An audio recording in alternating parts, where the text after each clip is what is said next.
Again, our breaking news from the top of the hour. The longtime accountants for Donald Trump's business empire are cutting ties with him and the Trump Organization. Bazaar says the Trump Organization should no longer rely on nearly 10 years of financial statements. The accounting firm writes, "While we've not concluded that the various financial statements as a whole contain material discrepancies, based on the totality of the circumstances, we believe our advice to you to no longer rely upon those financial statements is appropriate." Joining me now is conservative lawyer George Conway, who's also a contributing columnist of the Washington Post. And George, you tweeted tonight, "This is worse for him than getting impeached twice." Why is that? Absolutely. Absolutely, because it goes to his business. I mean, impeachment, the worst thing that can happen to an impeached president is they're removed from office and they go back to doing what they did in private life. This is his private life. This is what he had to go back to, which is running his own private business.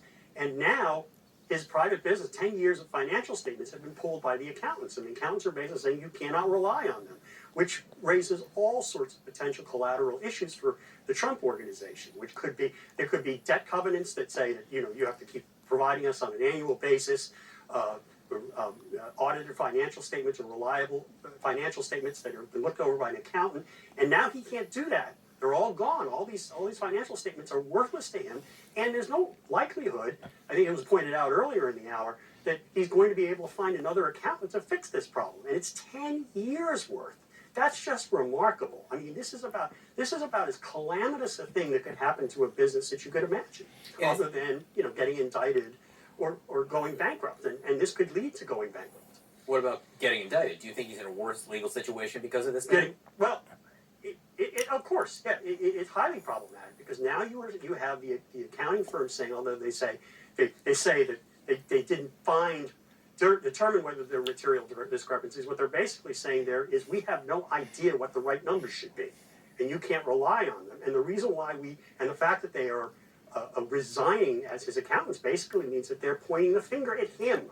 They have a conflict of interest with him, according to the letter, which means, as I interpret it, under these circumstances, they're basically playing on Team AG and Team DA and not on Team Trump anymore. And they're going to be pointing the fingers at the Trump Organization and say, the information here, if it's wrong, they gave it to us.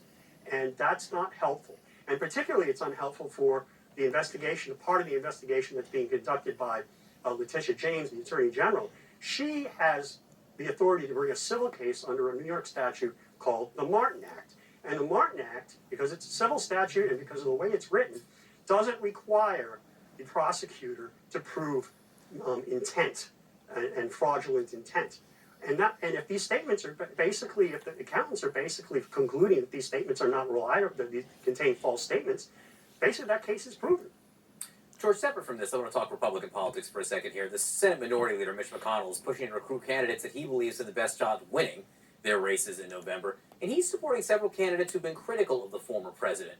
Obviously, Donald Trump still has plenty of power within the Republican Party, but is that power waning?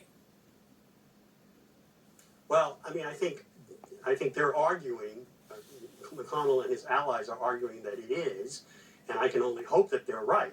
I mean, I think they're here. There's just this big tension that we saw during the Georgia Senate elections. I mean, in the House, everybody's happy to kowtow to Donald Trump because, for the most part, the Republicans run from safe districts that are heavily Trumpy. And, if you're running for the United States Senate, you have to win a whole state. And there are lots of states where you aligning yourself with Donald Trump or being MAGA is going to hurt you with suburban voters who would otherwise vote Republican. And McConnell knows that. He knows that Trump caused the losses in Georgia in last year, and he doesn't want to see a repeat of that.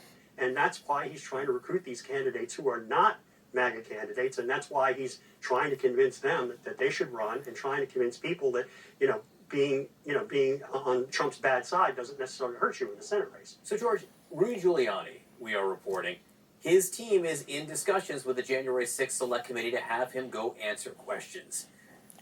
Does this represent a significant move on his part? What do you think he's playing at here? My guess is he doesn't really have the money anymore, it seems. I mean, that according to reports, that to basically engage in a lot of fighting over documents and fighting over subpoenas. he is running short on money. He's been begging for quite some time Trump to pay his legal bills, and basically Trump has stiffed him. And so, the easiest course, the smartest course for Giuliani is to cooperate. And Giuliani has a lot of legal problems. He's been sued by Dominion Voting Systems and other people who he libeled in connection with the big lie last year. And he's also got this disciplinary proceeding where he could easily lose his law license. It's already been suspended, but there has to be a trial before it can be determined whether or not what the permanent sanction will be. So he's got a lot of problems, and he doesn't really have. He's got a lot of legal problems. He's got a lot of legal bills, and the best way for him to minimize expense is to cooperate with the January 6th committee. And he doesn't really have many reasons to help out Donald Trump now, since Trump has been refusing to pay Giuliani's legal bills. Well, if he were to full-on cooperate with the January 6th committee, that would be surprising. That would be a big turn. George Conway, I appreciate you being with us tonight. Thank you very much.